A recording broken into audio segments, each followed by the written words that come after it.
Let's get into a little bit of the roster conversation about little battles there for specific key roster spots on this basketball team, rotation-wise, as well as we broadcast coming to you from the Xfinity Lounge here on this dreary Wednesday in Philadelphia.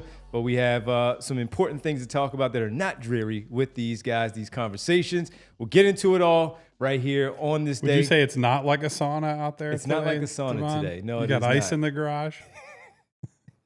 I'd be making a fool of myself if I had ice in the garage for a day like today. Derek, Kyle, Devon here, Bree, the president of basketball operations. All of you in the chat, great to see you on this Wednesday as we discuss some conversations about where the roster construction, what's it going to look like, and the battles that are going to go on heading into training camp. Kyle, we're like a month and some change away from things really getting underway as far as media day and then training camp. They have their trip to Abu Dhabi to take on the New York Knicks. So with it and some of the conversations, Derek, that we had yesterday about Adem Bona and Drummond, kind of on the fly, kind of, just little in passing and just discussing it, we felt like maybe we should discuss it a little bit more today. So a few of the ones that we wanted to discuss in starting off were, of course, the big men and Andre Drummond and Adem Bona. So as we look at it today, how do you see that one playing out? Joel Embiid is going to play his amount of games, whatever that might be, but he's going to miss a certain amount of games too, whatever that might be. And those backup minutes are always key, always important to playing behind Joel Embiid. So as you see it right now, man, what Bona did at the end of the season, having the summer league that he did, and then looking at where Andre Drummond is opting back into that $5 million final year of his deal. How do you see this one as we sit here on August 20th playing out? Well, based on what they showed last year, it wasn't even close. Like, Andre Drummond was a disappointment right from the jump. You didn't feel comfortable even as a backup, much less when he was asked to, assume a larger role when Embiid is out. And I think that was one of the things that we were really hoping for, was that he could help hold down the fort in the inevitable times that Joel Embiid missed games. Now, we didn't expect Joel Embiid to miss 63 games. That span was much bigger than expected. But you saw right from the jump that Andre Drummond was just not capable. His rebounding was at basically a career low level. His defense took a huge step back. He still made the patented Andre Drummond passes, and he really struggled in virtually every Real big facet. air quotes around Those patented. are not, that's not a good description, trust me. And he disappointed almost every respect. And then Adem Bona came out, and I think right from the jump we saw, okay, he gives you a ton of energy. He plays with a lot of effort and physicality on the offensive glass, and he started to expand how comfortable he was with the ball. Whether that's catching in traffic, which was a real problem for him in college, or even putting the ball on the deck with one or two power dribbles and attacking closeout, stuff we didn't think he had any chance of doing. Mm-hmm. So I think, look, I am willing to give Andre Drummond a clear deck, a clear slate, and say, all right, you have a chance to come here and show that last year was an aberration. But unless he does that, and unless he clearly outplays Adem Bona, I'm not talking like they're competitive or he's maybe slightly outplayed. It can't be close. It can't be close because you've got one kid who's young, who's hungry, and who's part of your future. If it's close, it has to be Adem Bona's role. And quite frankly, I expect, if I'm projecting, it's going to be Adem Bona is going to be deserving of that role. Whether or not Nick Nurse makes that decision, we will see. But I think Bona has to have the leg up heading into camp. And it's almost like the inverse of what you would expect. A lot of times when a young kid comes in, you've got the veteran who kind of gets the benefit of the doubt, and the young player has to completely outplay him. Like, I'm thinking back to Andre Iguodala and Glenn Robinson level, where like you were just stunned because even though Iguodala was the 9th pick in the draft and you had a lot of hope for him, he came out here, he blew you away, he took that role right from the jump, and he never let it go. Mm-hmm. That's usually what a young player has to do. To me, this is the inverse. This is Adem Bona's role, and Andre Drummond has to come out here and show you something that was orders of magnitude better than last year. And unless he does that, I think it's got to be Bona. Yeah, this is one of those where we try to tell people there's what you want it to be and what you think it should be based on just pure merit. And then there's probably the reality of the situation, right? Which is not to say Andre Drummond will definitely have the backup center role to start the year. But generally how this works is that the guy with the much longer track record, who's been a very productive NBA, whatever you think of Andre Drummond, has been a productive NBA player, someone who they made a big priority at the very start of free agency last summer. And, just is a guy who brings a skill set to the table that they desperately need. All the talk about, hey, they struggle to rebound. If Andre Drummond still does one thing, I know Derek correctly said this was his worst rebounding year in quite a while, but he's still, in terms of like the rate rebounding, the best rebounder on the team by a lot, right? So I think Nick Nurse will look at that and say, if it is close and if Andre Drummond is a little bit ahead, then the incumbent or the veteran guy is going to win. That's just how NBA coaches tend to operate. They're going to make the young player come in and prove, like, not only am I better than this guy, I'm a lot better and I demand playing time right now. It really doesn't matter who the coach is. There are very few coaches who are going to just jump to play a guy who's like, I like Adem Bona. I think he has shown a lot of promise. And Derek brought up the improving ball skills, which is a big thing. I just am always skeptical that a young guy in a tight competition like this will emerge as the winner. Now, whether I think he should is a much different story, right? I think we went over yesterday and have gone over this throughout the summer. Adem Bona is just a much bigger priority piece to play and develop and get experience than Andre Drummond. And I think as an organization, the Sixers would have moved on from Andre Drummond if they had an option to, right? I think this summer, if he didn't have the player option, I am very skeptical that he would have been back. I think if they had been able to move him and not have to really incentivize a team to just take the contract and make other moves, I think they probably would have done it. But now that he's here, you just go in and you say, when training camp starts, we're going to look at both of these guys extensively. I would imagine, because Joel, I can't see a world where he plays at all in the preseason. I think the preseason games, they'll probably flip-flop these guys in terms of one night it might be Drummond starting at center, one night it might be Bona. Look at them using different lineup combinations and different players around them. I think Adem there are 100 reasons why he should be the guy who gets that initial role, because he's younger. He could be a part of their future in some capacity, even if it is just as a long-term backup. But I'm skeptical that by night one of the season, that'll shake out. Now, if that's the same after a month, 2 months, however long you want to put it into the future, I would either be concerned about the coaching approach, or I would say if that's still the case, maybe Andre Drummond has had a rejuvenation. The last year was more of an outlier. And that would be a positive development, no matter what you think of how important Bona is for the long term. Yeah, and just two things real quick. I was responding to what I think should be the situation, not what I'm predicting Nick Nurse will do. And also to your point about Embiid and preseason, I think Embiid could have a completely clean bill of health, and Morey would still be like, you're not playing. You are There's not no going reason out to there be and out playing. there. Yeah. So I think that's a safe bet. What would be holding, besides the fact that Drummond would just be better, or the fact that Nurse decides to lean more veteran heavy, what would be skill-wise, what would be holding Bona back from winning that job? I mean, I think defensive rebounding is something you can very clearly clean up. And something that is, to Kyle's point, even though Drummond had I think, pretty significant step back as a rebounder last year. And to me, it's significant because rebounding is like Drummond's one reason for being on the floor. Yeah. He's never been a great defender, even when he was younger. I think he was overrated on the end because of the defensive rebounding numbers. He's obviously never been a great offensive player. Great offensive rebounder, yes, but he has limitations on that end. But you play him because he was an elite rebounder on both ends of the floor. So when he takes a step back and he's only really good, then those other weaknesses become a little bit more pronounced. So I think it's because you need that rebounding, and that rebounding returns to being an elite level, which probably means he gets a little bit of mobility back, a little bit of more burst off of those legs, and is able to be a little more impactful around the rim. And maybe those weaknesses, like he's just a little more mobile. So when he's playing in that drop, he's just, a fraction, 5% more effective. So it's not as big of a weakness. Yeah. I think Adem's problem at this point is twofold defensively.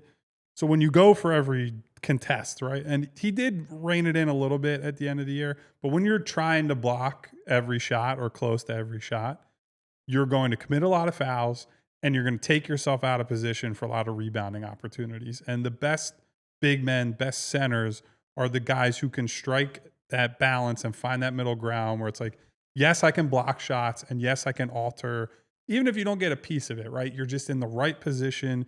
you use your length, you use your athleticism, and guys either don't take the shot or they take it from a weird angle. But then it's that second jump. It's the seal of your man after that shot goes off, and after you have to, you're flying through the air like Adem can and does, and then you have to get back on your feet, stick your butt into somebody, put your hands up, and try to come down with that rebound. And that's what he's still not very good at, right? So that's something that takes bigs, just like the not fouling. This is a skill that you have to learn and develop over time. And he may never be a great rebounder, right? Because his thing is the athleticism, the verticality, and speed.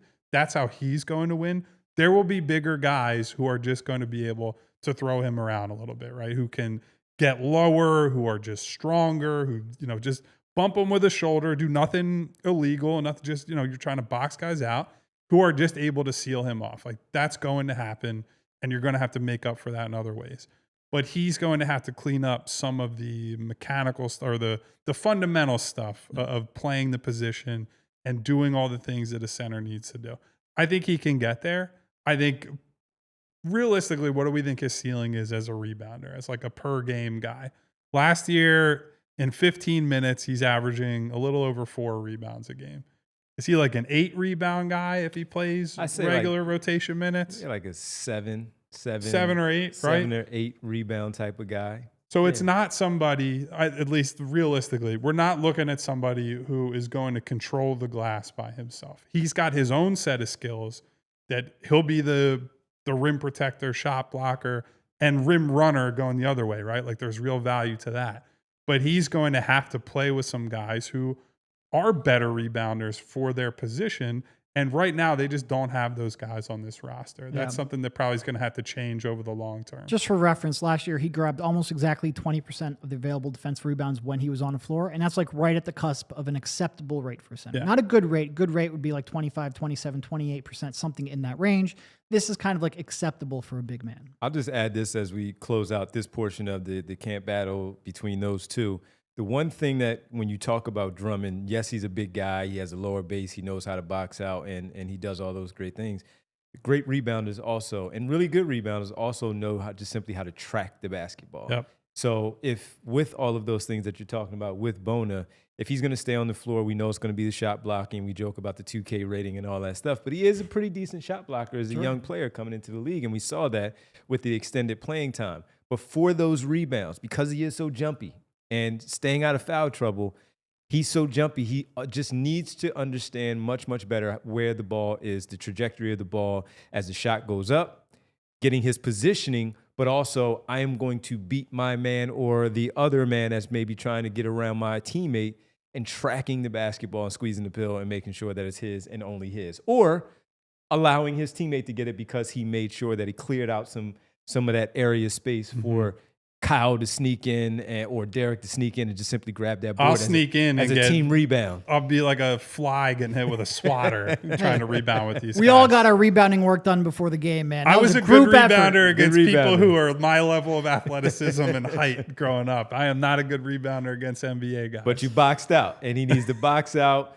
try to prevent from being moved off his spot, and track that basketball to squeeze again the basketball. And I think that's the possession. It's a very good point, Devon, because he is probably never going to be a guy who wins through pure positioning, strength, all that. He's going to have to be, I track the ball and I go get it, right? Like, that's how you utilize the athleticism, right? It's not just as a shot blocker. It's second jump, go up and get that ball, right? Don't worry about, I got to clear this guy out. You can go and out jump people to go bring the basketball down. So go do that. Just take more care in that part of the game, right? Like, I'm not saying that he's not a guy who wants to rebound the basketball, but it is a thing that you have to be deliberate about, because if you're not, guys are going to come in there and take them from you. And whether it's them scoring or they're kicking it out for a second chance, second chance points often determine wins and losses in the regular season. And keep the ball high, man. If you rebound it, this Cardinal sin with big man,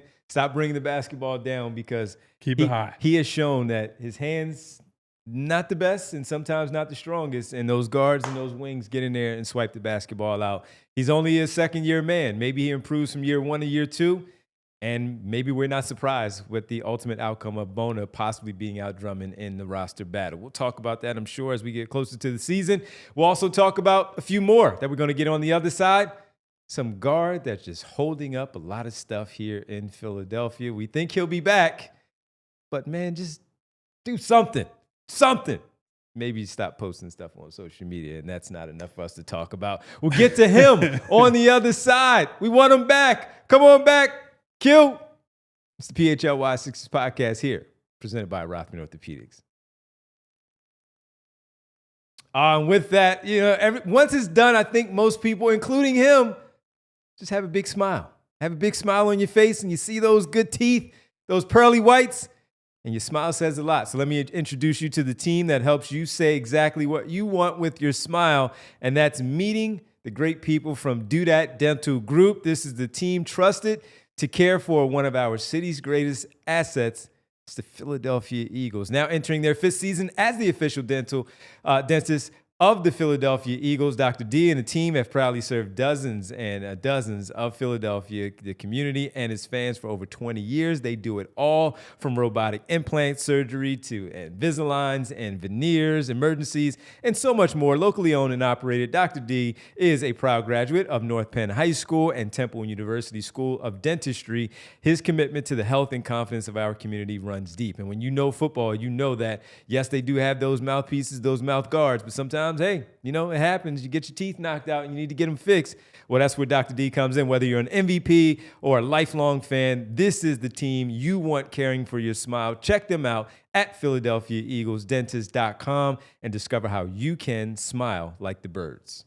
Guys, if you're looking for the dealership with the most inventory and super low lease payments in the Philadelphia area, Kia of CherryHill.com is the place to go.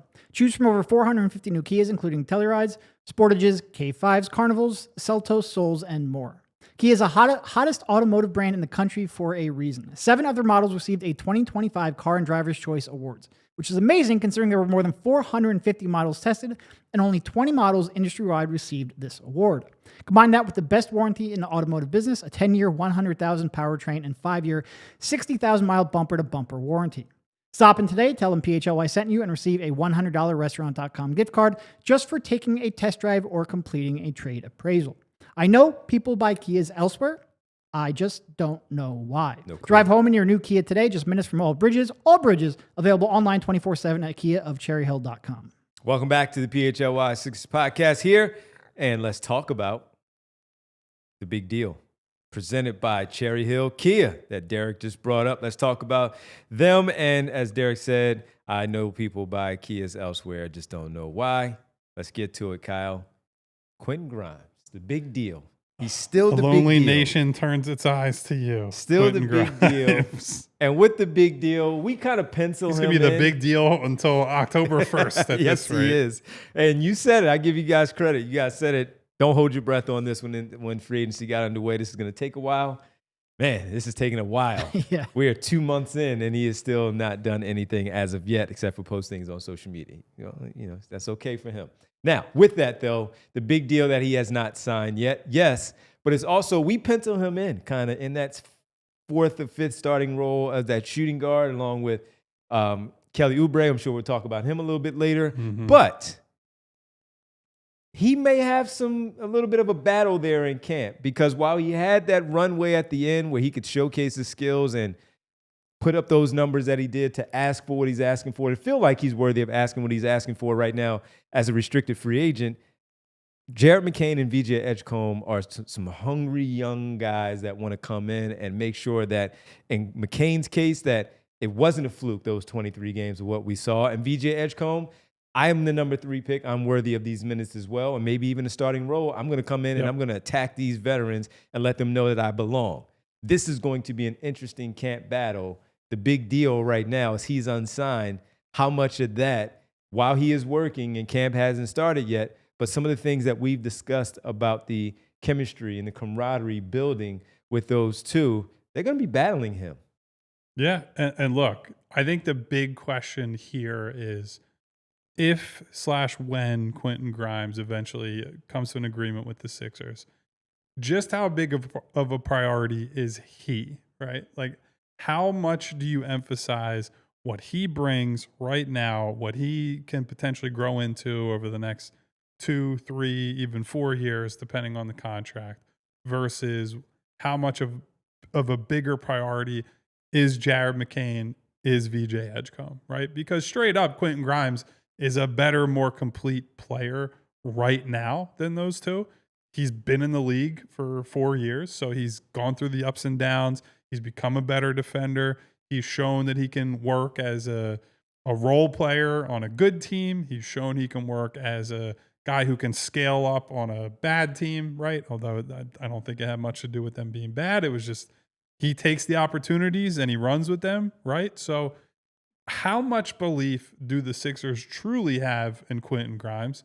And related to that, how much are they willing to play him, not just for their immediate future and what it means for the playoffs and where they're at in the hunt to contend in the East? How much are they willing to play him to continue to keep his trade value high, right? How much are they going to try to feature and showcase him so that if they want to make some type of consolidation trade, if they want to try to get a true wing to add to this group, which they could use one, or a young or prime-aged power forward, right? Their path to getting that type of player, to adding that type of player to the roster, is probably going to come through trading Quentin Grimes in the next year or two, right? So how do you juggle that responsibility, right? You have to try to develop McCain and Edgecombe, and that's a really huge priority, not just this year, but moving into the future. You want to try to win because Daryl Morey and Nick Nurse are both trying to keep/save their jobs. We know they're under the microscope. We know they'll be on the hot seat. Mm-hmm. And then what exactly do you want to do with Quentin Grimes? So there are all these different factors coming in. Quentin Grimes is a good basketball player. I think we all feel that. I don't know where we all, and when I say we, I mean the broader fan base and people watching, covering the team. I don't know where everyone lands on him exactly. I know where our price range has been. But I don't think there's a great answer here, right? It is one of the tricky things that Nick Nurse has to sort out this year. How do you get everyone enough time to both win, develop, and keep everyone's trade value high? It'll be a push-pull throughout the season. Yeah.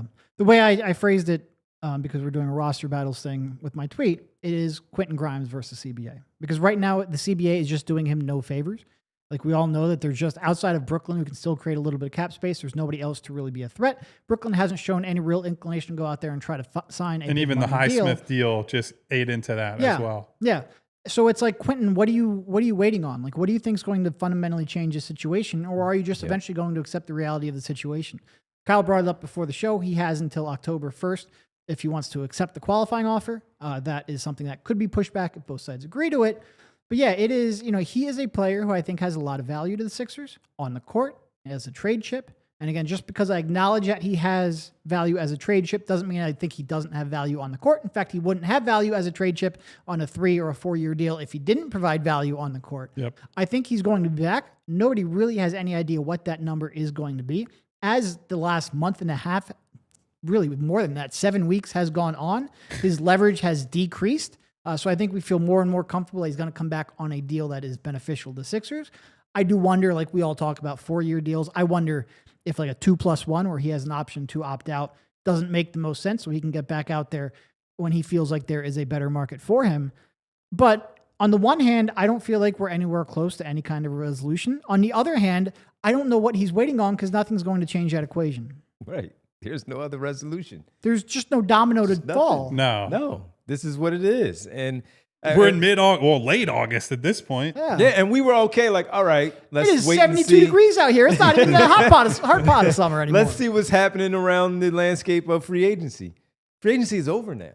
I mean, we're getting trades like Haywood Highsmith from Miami to Brooklyn at this point. Nothing else is happening except for you, Cam Thomas, Josh Giddey, and Jonathan Kuminga. And you're all in the same situation right now. None of you are going to change anything for the other to get a much better deal. And especially when you got Cam Thomas talking about the Emmanuel Quickleys and all that kind of stuff. My man, you're not getting $35 million. Nothing's going to change. So that's the only thing with the Quentin Grimes piece of, all right, we understood it early, but now we are in late August heading into September. where number one, you got to come into camp a little bit earlier because you're going on this Abu Dhabi trip for the 2 games out there. You don't want to miss any time, especially when you have these 2 young, hungry guards that want playing time as well. And that's it. I mean, just now, August 20th, now it's time to just get in there and get the work done and maybe start to get some work with some of these like VJ Edgecombe, get in there with Trenton Watford and see where things in the gym right now, like we're seeing some of these photos and these videos from them being in Philadelphia. Maybe now it's time to just forget all of that. Maybe the 2+1, maybe the qualifying offer, or maybe that 4-year deal, whatever it turns out to be. I just don't understand where it is right now, as you say, versus the CBA, because I have no clue of what he's thinking right at this point. And look, we've said the whole time, none of us are trying to squeeze Quentin Grimes for money, right? You go out there and you try to demand and get what you think you're worth. I think that's completely fair. But also, as Derek points out, and it's like, there's nothing else that can develop at this point, right? They're just, teams have used their cap space. There are no avenues short of some crazy trades and, you know, a bunch of maneuvering. And I think if there was somebody that was out there that was dying to get Quentin Grimes on a long-term, big money deal, that team or that executive, that person would have emerged by now, right? So it's just this big thing hanging over the team. And I think everyone, when you talk to people around the Sixers and around the league, like, yeah, it's going to get hammered out eventually. I feel like eventually has arrived, right? Like, just nobody wants to do work in the NBA at the end of August. This is prime vacation time for the entire league. The players are starting to come back and work out, but all the executives and everyone else this is the downtime portion of the schedule. So just hammer it out in some way, shape, or form. Like, get back to the table, sit down, come to an understanding. Nothing is going to change between now and that, you know, initial deadline for the qualifying offer. And then let's settle who's going to play. Like, that's the thing, right? It's like, you get that done, and then you have to figure out the important thing, which is how much will this guy factor into the team, the starters, the closers, like all that stuff. Here's the thing. No matter what he's thinking, whether he takes a qualifying offer, whether he tries to take a 2+1 hit free agency, in order to get that contract he eventually wants, which he probably at this point realizes isn't coming this summer, he has to be on the court getting significant minutes and playing well. Mm-hmm. You're not going to get on the court if you don't show up to camp and hold out, like have an extended holdout, because you're trying to accomplish what at this point? Get like another $5 million. Show your displeasure, as D Flyers mentions. Like, no, you have to actually be someone that the coach has in his rotation to get the contract that you eventually want. I understand it sucks. You probably had visions of $25 to $30 million per year coming into July. It didn't materialize, but we're past the point where someone's going to blink. We're past the point where you're going to get leverage, and we're past the point where you can really make a statement. Move on so you can get in the rotation. And how many different variations now, August 20th, are there going to be that haven't been looked over and discussed of contracts? There's so many different ways of the numbers that have been discussed already between the agents and the front office that there's probably nothing else that they can say, you know what? I got it. Right. There's no stat. This is the deal. We finally came up with one. There's no stat his agent's going to be able to find to give to Moore and be like, see, look, he's actually worth the money I'm asking for. Yeah. And look, I'm going to admit it. Like, a lot of this is for ourselves too. We need some August content real badly. If you could sign now, like, look, in September, mid-September, we will find stuff to talk about because we have training camp to preview. I need to talk about something now. A Quentin Grimes contract would be great. Get it done. Get it done. That's it. That's the big deal presented by Kia right now. Of the big deal still going on. Quentin Grimes, didn't expect him to be still out there August 20th, not technically signed as of yet. For the Philadelphia 76ers. I know people buy Kias elsewhere. I just don't know why, Kyle. I never know why. Never know why. Drive home in your new Kia today, just minutes from all bridges, or available online 24/7 at Jeep of Cherry Hill. Of Kia of Cherry Hill. I'm going to get that restaurant.com gift card. I'm going to drive a K5. I'm in the market. I got to go get that gift card. Also, and do it. That's also somebody talking about the Telluride in there as well. My sister has a Telluride, actually. So nice, roomy. It is. Got a lot of nice tech features inside too. Very cool car. Especially, I saw one recently that had like the white leather or like something like that. Pretty cool, man. make sure you go check it out again at Kia of CherryHill.com. All right, when we come back, we keep the conversation going about the camp battles, the roster battles. Where do we go next? I don't know. We'll find out on the other side. Maybe we'll surprise some people with the ones that we discuss as we hang out with you on this Wednesday right here on the PHLY Sixers podcast presented by Rothman Orthopedics.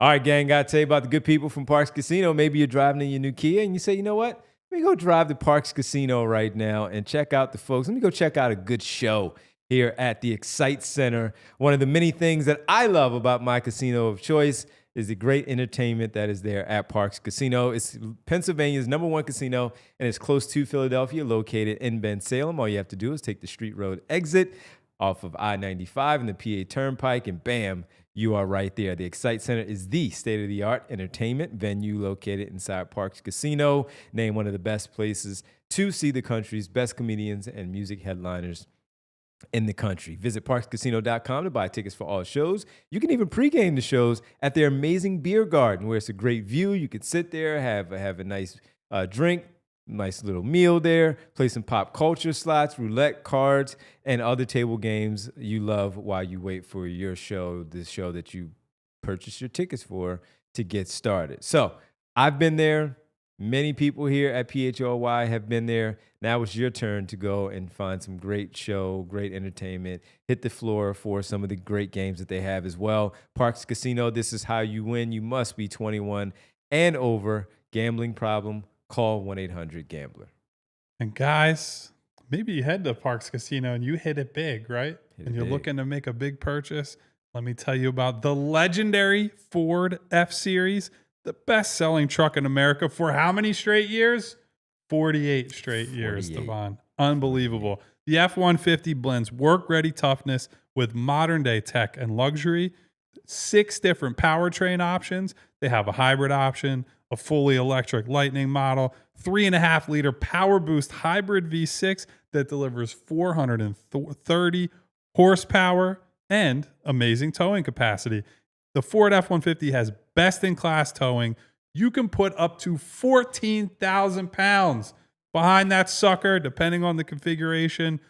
I have never needed to move 14,000 pounds, although it certainly feels like it when you're in the middle of a move sometimes. But if you have bigger needs than I do, the Ford F-150 is where it's at. And of course, when you're inside the truck, you want it to be nice, right? You want it to be relaxing, comfortable. Got max recline seats, get nearly 180 degrees of recline. You can take a nap or a break in there. In addition to having, I believe they have a table, a work surface that folds out to become a desk inside your truck. So it's like having a mobile office, a mobile work vehicle, whatever you want to use it for. It's got a tailgate work surface, 360-degree camera system, and they have all different drive modes when you need to take your stuff or maybe just your people through different terrain, mud, sand, snow, tow and haul, eco, and more. You got to get a Ford F-150.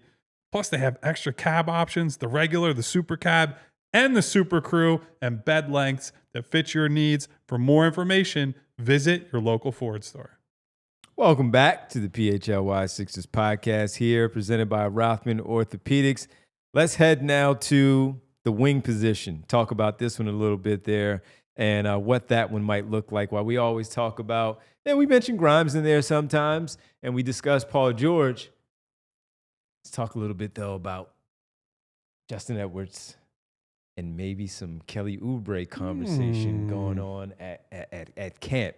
Is this a true one, Derek? Is this a true camp battle that we could potentially see? Kyle has kind of thrown it out there a little bit like, you know what? That Mark Ivoroni spot worked out for the championship Sixers team. Do you have to? Jermaine Jones did it in 2001 as that fifth starter, played the first 3 minutes, out, Aaron McKee in. Could that be a similar thing here for Justin Edwards and maybe Kelly Oubre comes off the bench? I would lean probably not, which doesn't mean it can't happen. I would just make Kelly Oubre the favorite. You know, I think the combination of his defense, him being the veteran, him being someone that Nick Nurse, I think, generally trusts, especially defensively. Like, I think offensively, obviously, Kelly can go off script way more than most of us would prefer. Off script Kelly. But defensively, I think he's pretty good with his responsibilities and assignments, and I think that matters a lot for someone like Nurse. Quite frankly, Nurse has always given his good defenders and his reliable, trustworthy defenders more offensive freedom than I would prefer. And also the fact that, there's just a keeping the locker room component with Kelly that I think it's easier to keep him engaged, and at least there's less risk of keeping him engaged if he is starting. I think Justin, clearly the offense, it's easier to plug and play him offensively. Like the shot is more reliable, it's quicker, which is a huge part. He plays within himself, which is all key. And if this were something that I was talking about, like what I would prefer to see, I would like to see Justin given a, low usage but meaningful role. And I think that comes in the starting lineup the best. And I'd love to see Justin, if what we saw last year was true, and what you can project forward going, or what you could project going forward. So I think I would be open to having this be a battle.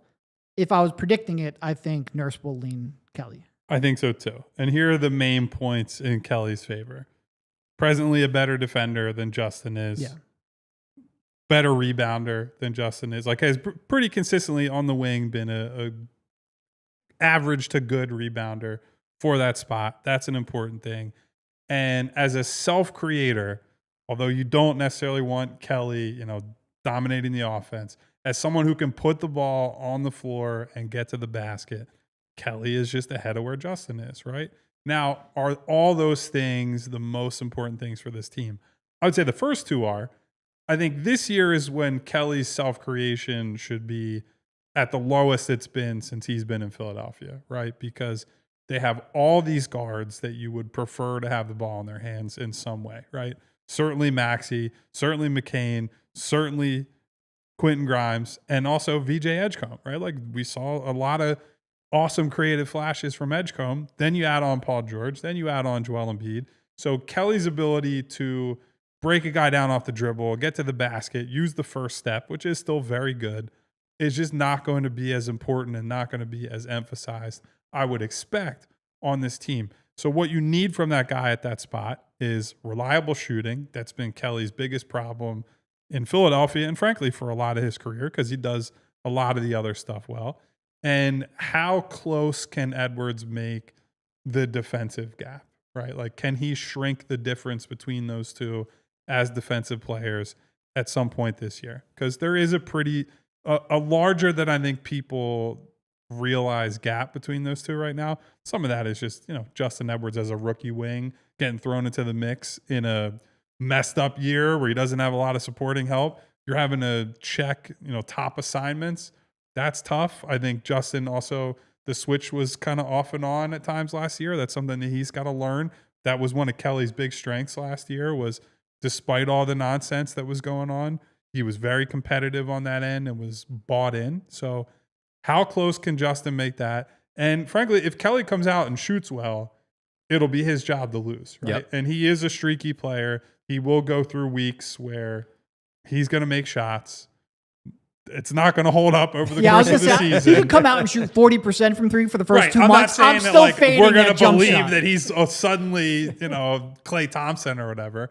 But I think because of the gap between him and Edwards in the other departments right now, the departments that matter, I think Justin would probably struggle to get as much time as people want if Kelly shoots the ball well out of the gate. But I'm not really expecting that. I'm just saying there will be a stretch where Kelly shoots well and Justin will get pushed down the rotation. But I think the hope would be with a year under his belt, he rounds out the defensive stuff. He improves a little bit as a rebounder. And that some of that is just, he's got to get stronger, right?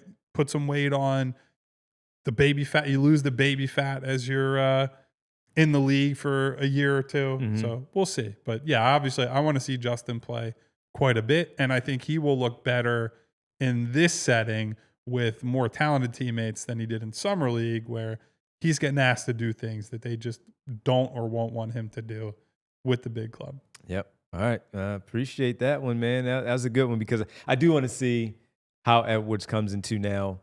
Similar to what we talked about with Ricky Council a year ago. He's a little bit different than Ricky. Yeah. That he will play with way more he's not a within. bozo. Yeah, he won't do those things. However, we did see it go sideways. And now Ricky's in Brooklyn on a non-guaranteed deal and trying to see if he can make that team. Mm-hmm. Will Justin Edwards come in? Will he benefit from that? It's no longer what he had last season. Coming into for, number one, it was a playoff team, which they expect themselves to be again. He was way, way behind. Now he's looked to be a guy that's going to get a real opportunity. And will he be able to maximize that? Yeah. And even pushing for a starting role over somebody like Kelly Oubre. So that's going to be one. It does feel like, look, I think last spring we were all really excited about Justin. And then you draft VJ. McCain gets back on the court and you start focusing on that a little bit. Bona played in Summer League and at least had his moments. I think all of a sudden, not that we've forgotten about Justin, but we're not focused on him at nearly as much. No. But he's definitely a part of a group that is all of a sudden like 5 or 6 deep on young players that have really intriguing skill sets and really intriguing futures down the line. And just having this conversation, I think, reminded me of how intrigued I am and how much watching him will be fun at the start of the season. Yeah. And by the way, there will be times when Kelly and Justin play together, right? Sure. That's absolutely going to be the case when Paul gets sent to the bench and they need wings out there. Those two work fine next to one another, right? It's not all, hey, it's got to be one or the other, but they are going to fight for some similar minutes, especially if it gets to closing lineup and you need another wing and Justin is cooking from 3 or Kelly is having a good game. Like one of them will be excluded at the other's expense. So let me ask you this real quick before we move on to the next one, because this is year 3 of Kelly Oubre with the Philadelphia 76ers. And as bad as last season was, they're not the Charlotte Hornets. Yeah. I wouldn't go that far just yet. I won't go that far yet. What do you, I mean, he seemed, we saw him going into year 1 into the postseason where he was bought in. Knew who he was, what the role was. He did a really good job. The best he could. Jalen Brunson is Jalen Brunson. He did a really good job, though. Year 3, even though things were different last year, can we expect him to just – I know who I am. I know who I am within this structure of what the system is, that he's going to come in and be that guy? I hope so. But I can't get inside his head. It's hard to know. Sadly, I think we know who he is, which you accept the good and the bad. Yeah. And that's where I'm at with him. It's like I'm not asking him to change his stripes. I want the good parts of it, and I'll have to live with some of the bad parts. I would love it if he changed his stripes. I'm just not expecting it. Ramp it up. Ramp it up for Justin Edwards a little bit. Throw it in the jar. Uh-oh. Well, that's good because he just... Donation to the ramp jar. Folks, we got the ramp. I saw Ron noticed it. Yeah, I don't need to go full Quint from Jaws, but we're going to need a bigger jar. That's not going to last us for much. Our bad. Me and Bree, we didn't realize we need a big jar. You see that, Bree? Let everybody see the ramp jar. I got some big jars. I'll bring it. We got to get a bigger jar? All right, we got to get a bigger jar, but right now this is what we have. We have the ramp jar. Nice little mason jar with ramp on it. Little ramp jar there. So you want me to hold it? Because it's... You want to take the money? And just I don't want to take the money. We'll take... Yeah. Bree, you want to focus in here? Yeah, there's the ramp jar. This will be used throughout the season. Devon, you want to make a deposit in the jar here? Let's just make a deposit in the ramp jar right there. So there we go. Right. Put it in the jar. Absolutely. So that's the ramp jar for the season. If you guys say it too, you got to donate $1 to the... Have we figured out what we're going to use that money for? We got to come up with something. Probably give it to charity. Well, I don't know what the charity will be. Yeah. But We'll figure that out. We got something to talk about. We got the Boys and Girls Club thing. Also, I'm going to have to start... that's true. We'd probably give it to the Boys and Girls Club. Going to have to start bringing singles with me. No jokes, Darkness. The singles are going for the ramp jar, nothing else. But yeah, I'm going to have to... Don't carry cash all that often. So bring the singles, everybody. Derek. All right, let's get to the next one. Camp battle here as we talk about the ramp jar introduced into the show. Let's get to the, actually, you know what? You talk about some bright smiles. This is also going to be sponsored. Let's get to the Do That Dental Bright Smiles portion of the show. Again, brought to you by Do That Dental Group, the Bright Smile. Do we go with the guards again? Well, I can think of 2 guys who have bright smiles. Go with the guards again? It's VJ and Jared. VJ and Jared can't battle, Kyle. Start that one off. Well, so we talked about them as it relates to Quentin Grimes a little bit, but we mostly talked about Quentin Grimes versus the reality of a salary cap. Mm-hmm. This is going to be an interesting one, right? Because in theory, VJ and Jared are players who can play alongside one another, right? But when Tyrese Maxey is a league guard who you expect to play I'd say conservatively 35, 36 minutes a night. Yep. It doesn't leave tons of backcourt minutes, right? Not when you have a guy who's going to be on a pretty big deal in Grimes, not when you have a number 3 overall pick, and not when you have a guy in Jared who really showed out last year. So how much time can VJ play at the 3 is going to be a big factor in all this. But to me, this comes down to 2 factors. One, how ready is VJ right away? Because Jared has the leg up with 23 games, whatever it was, in NBA experience. And I know I have said on the show, I treat Jared almost like a rookie because you only go through 23 games.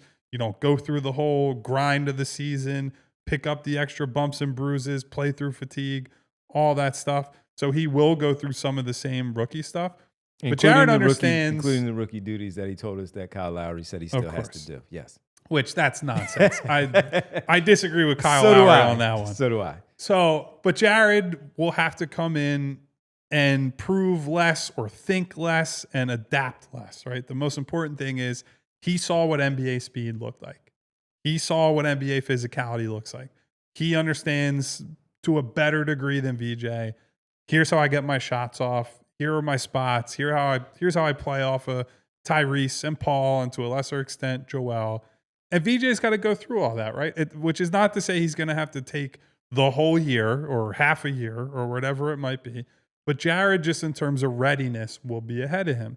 So how do you weigh that versus VJ is just straight up a better defensive player who, if you're looking at the Maxis, the Grimeses, the Georges, he's going to take more off of their plate on that end of the floor. And does Nick Nurse value that more than he values what Jared is going to bring as a creator and as a shooter? And so I think by and large, this is going to be situational, and it probably will be game to game. Like there will just be nights when VJ is rolling, looks really good on offense. And because he already has the leg up on defense, it makes it easy to go with him. But when Jared McCain is cooking, you can't take him off the floor, right? Like he's one of those guys that he gets hot and it's like just find ways to get that guy the ball. So this will be a fun one. They don't have to be at the expense of one another. But I think in a lot of scenarios, especially as you get into, final 8-10 minutes of the game, crunch time, there is not going to be room for several guards on the floor. And these guys are going to be battling for a lot of spots. Number one, I'll go back to something Maxie said off of your question at Summer League, and competition is good, and the competition is going to be there. They're going to push one another to be better because they're all that good in the roles that they're going to have. So I don't think the number 3 pick is just simply going to warrant him to be on the floor because of how good Jared McCain was a season ago, because you have an all-star, and then you also have a guy in Quentin Grimes who's going to get a decent money deal to come back. He's going to be on the floor. He's going to be put on the floor for a variety of reasons. So for that, it is going to be about who plays best off of one another and what does it look like. Can McCain then slide down? Can Edgecombe slide down and play some of those wing minutes when it is Kelly Oubre at the 4, potentially Paul George is not in the game. You need Edgecombe to slide over to the 3, and Grimes and Maxey already have it rolling, but you do want to get some of that energy, that athleticism on the floor. Can it be that? Or can it be where Maxey has it going and he also can play off the ball, where Grimes is having an off day and McCain is on the ball while Maxey is off the ball, and you have these 2 shooting guys in the backcourt that is making the defense pay, and pay big time on any given night, where that's where it's going to be. So they bring something totally different, but they also just bring that youthfulness to the lineup that we know it has been missing. And it's something that has been a feature of the offseason of this is going to be what it looks like, maybe a little bit sooner than later, where we see the team kind of shifting more towards that with Embiid and George a little banged up and out of the lineup. But it's going to be a fun battle to see how it works. It's going to be a big conversation piece for us here on the show of, man, Nurse really leaned towards VJ Edgecombe tonight over McCain, where we might have thought McCain had a little bit of a leg up and played a little bit better in that one. What did he see? What did it look like? And that's where it's going to be a real fun one to see how it all plays out with it, because there'll be times where all 3 of them may be on the floor together. Yeah. I sure hope so. I'm excited. And even if it's not Maxey, but it's I don't McCain, know if it's going to work. But if it's I'm excited to McCain, see it. Grimes, and Edgecombe, could they be on the floor at the same time when Maxey is on the bench? They can do a lot of different lineup things with it that should be fun. Yeah. And I think early in the season, I think two things. First of all, I think McCain should get pretty much every point guard minute when Maxey isn't on the floor. You want to grow that and evaluate that and see how much of what he showed last year in that capacity can carry over and he can, become more comfortable and get even better with.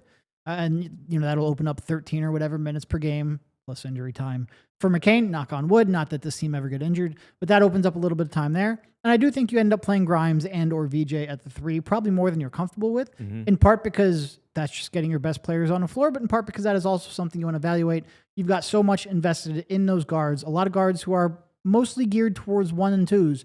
You got to see how much you can get away with trying to scale up VJ and Quentin to try to make this minutes math work. Yeah. Well, and one of the other good things in terms of them playing together is that let's assume that it's Maxey Grimes in the starting backcourt. I think is probably fair to think at this point.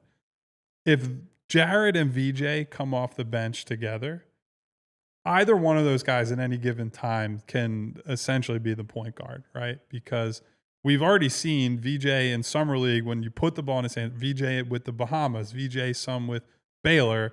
He's a good decision maker, good passer, and Jared in that off-ball role is really dangerous, right? The movement shooting, just the little detail work on the perimeter and his instinct of, how to attack a closeout and do things like that. He's comfortable in that spot. And then if you move VJ off the ball, you tap into the cutting and the athleticism. You let him loose as an offensive rebounder potentially, right? Like there are some different things that you can do just with those two together.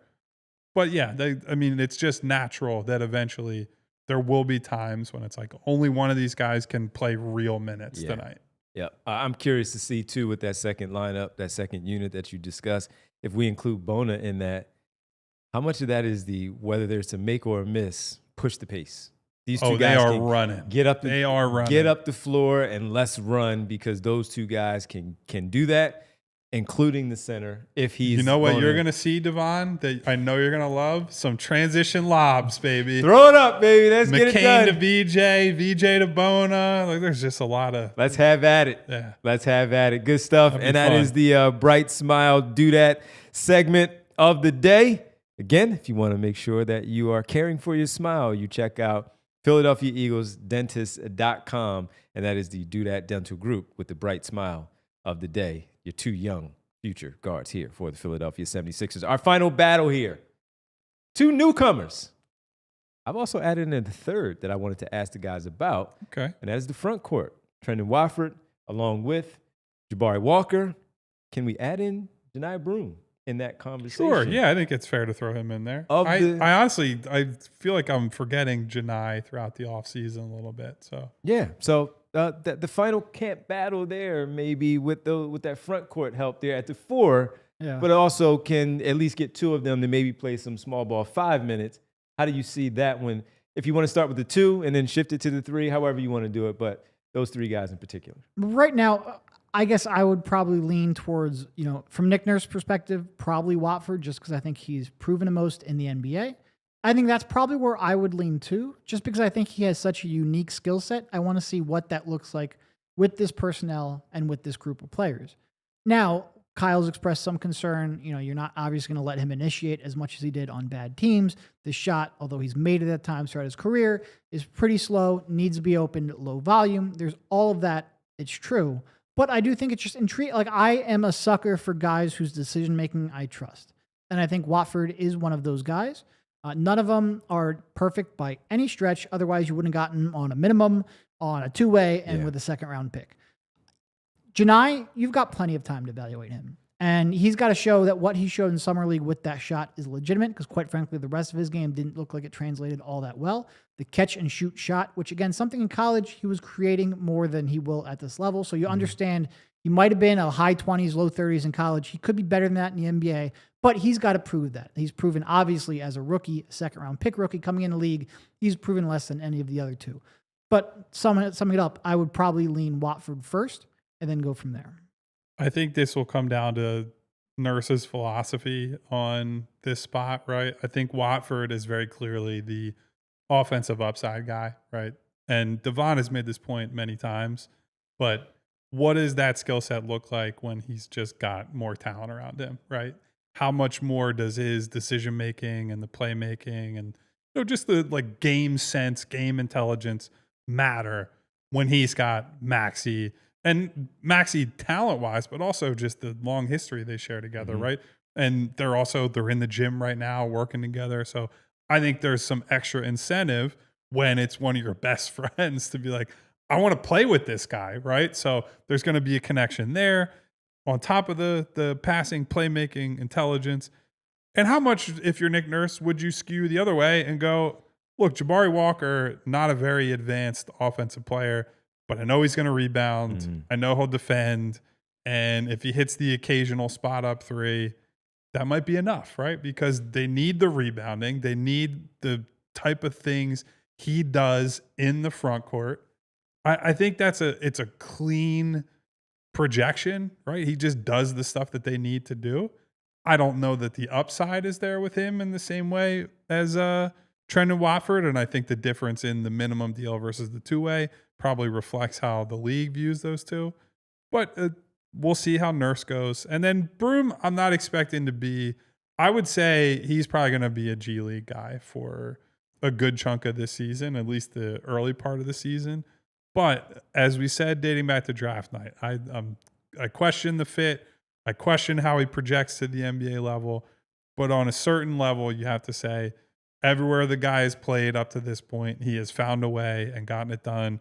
And to show the floor spacing ability that he did in Summer League after not shooting well in college is at least a positive sign, because if he makes those shots, I feel very good about, you talk about rebound tracking with Bona earlier. He knows. He's a guy who can track the ball, position himself, create second chances. Then when you put him on an NBA floor, if he's getting second chances and he's got Jared McCain, Tyrese Maxey, Paul George to kick the ball out to, you could very easily turn second chances into that's an open three, and then we're going back the other way. So we'll see how it shakes out. Yeah, I mean it's gonna be a fun one there with those, because right now we've put Watford at the top of our intrigue list because we don't know what that looks like on a winning situation in a playoff team type of situation, and playing with that type of talent that you mentioned.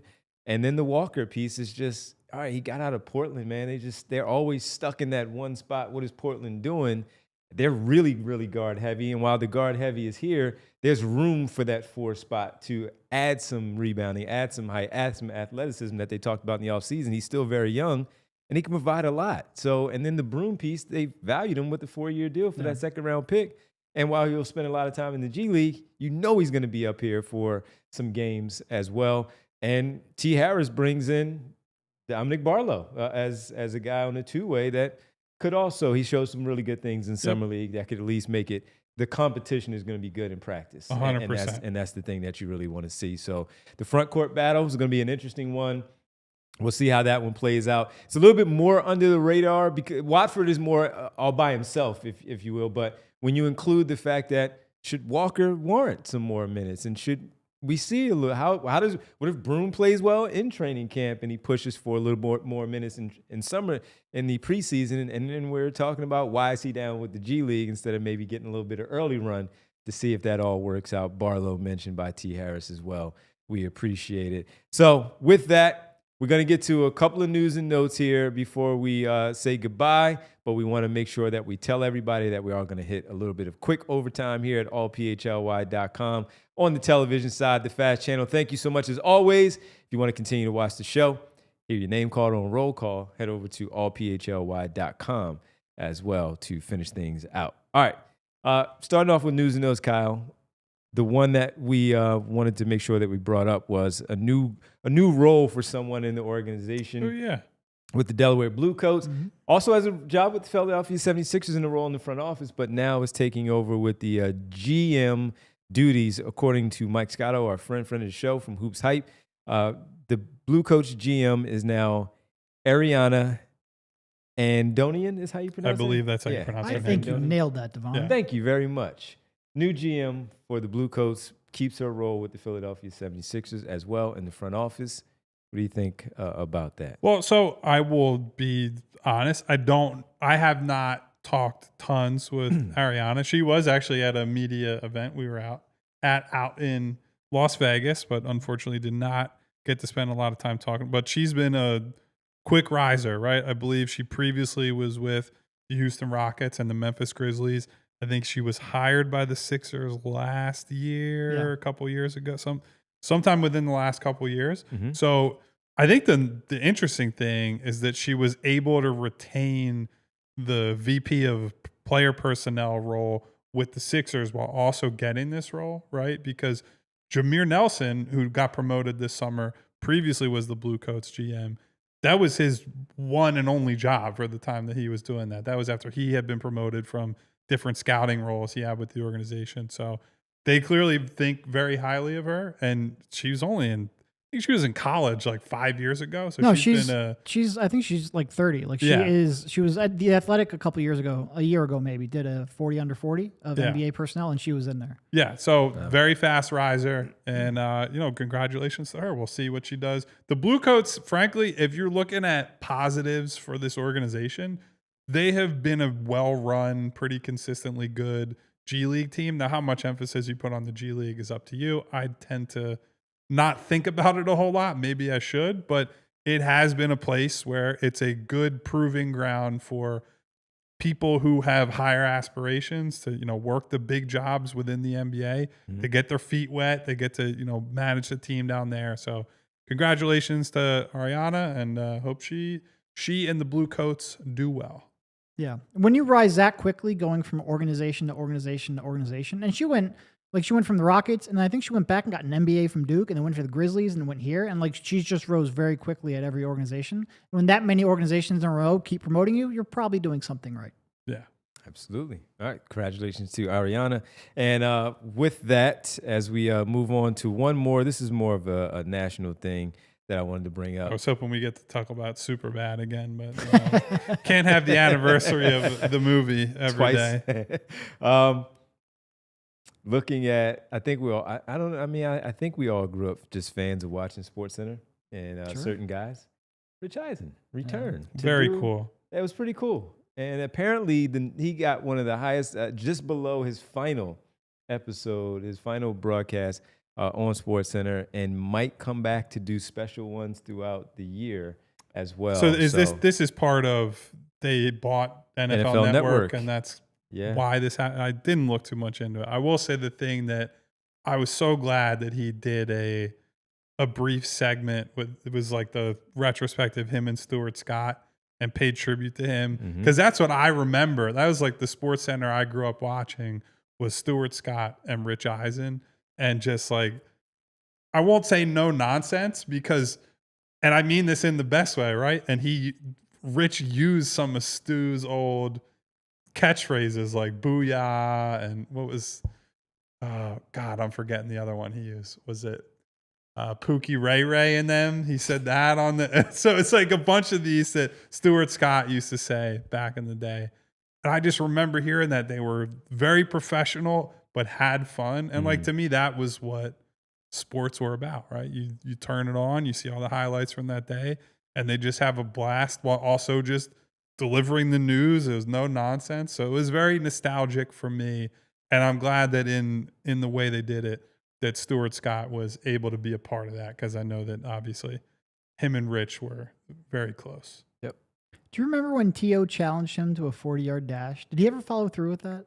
I know T.O. at one point challenged him. Rich Eisen? Yeah. I did not know that. I didn't know that. I don't remember exactly what happened, but I remember that it was a thing that happened. I only know about the fact that he does the 40-yard, what does he do when he runs at the combine? And is it the 40? I think that might have started because That's of how it T.O. started? I think that might have started because of T.O. Yeah, so I think he does it for like a charity. Yeah, exactly. Yeah, so just wanted to make sure that Rich Eisen ran the 40 at the combine, right? Was that it? I think that's what I'm talking about, yeah. I think he ran like a 6-second 40, which I don't know what I would run at this point. So I can't laugh at him for that, but I like wiped that from my brain that he did that. But I feel like we have a PHLY 40-yard dash event coming up. I would do it if I hadn't torn my Yeah, Achilles. no, it's a little risky for you, I'll sit back on, I'll watch. I'll press the button on you guys making that run. So just wanted to shout out Rich Eisen returning to SportsCenter after, it was like 20 years. Yeah, well, because he went to NFL Network after that. Yeah. So there's that, Rich Eisen. back on SportsCenter. It was pretty cool as well. All right, final. Also, news and notes, finals. Phils take down the Mariners 11-2 and get the win. Bryson Stott is hot right now. They're 74-53, first in the National League East, and they have swept the series against the. Can't wait till they get one hit in a Game 5 loss. Hey, if we're in overtime, am I allowed to flip the bird? Are we allowed visual cursing now? I think I guess. I don't I've never know. actually done that. Yeah. No, look, I know everyone is down because of Wheeler, and I get it. They're a good team, gonna make the playoffs. Playoffs are random, and October baseball is fucking awesome. I am not letting this dampen my enthusiasm. Not at all. 5.5 games up on the Mets right now in the National League East, and it is almost September, and you know how it is. You got to close things out the right way going into the postseason. So Phillies win 11-2 over the Mariners. All right, let's do it. On the way out, let's get to the world famous. It's the roll call. All right, everybody. Fun show as usual, hanging out with you lovely people. Thank you to all of you for being here, including but not limited to Marcus Blackstock, Eugene What Ross, up, Mark? my girl Winona, Jess with the Purple Heart, although the Purple Heart ladies. has been sparse. Val, what's up to Val? Hello, ladies. Antoine in the building. What up, Twan? You done messed up. Hey, Aaron. Put the money in the jar, Aaron. You done We messed saw up. it. You're not getting away with that ramp it one. up. That's Hey, right. Aaron, ramp it up. Lee Nguyen. Hello to Lee. What up, Lee? We should keep a tab so next time he comes to an event, we collect. T. Harris, who came in right late here. but still arrived. What up, T? We appreciate T. Harris for coming through. The good T. Harris, we'll call him. T. Harris. You really should put your first name in that. The court jester, D. Flyers. What up, D? We had C. David, who I believe early on was like, thank you guys for all the shoes. Yes. And then tried to correct it and said, I mean shoes, not shoes.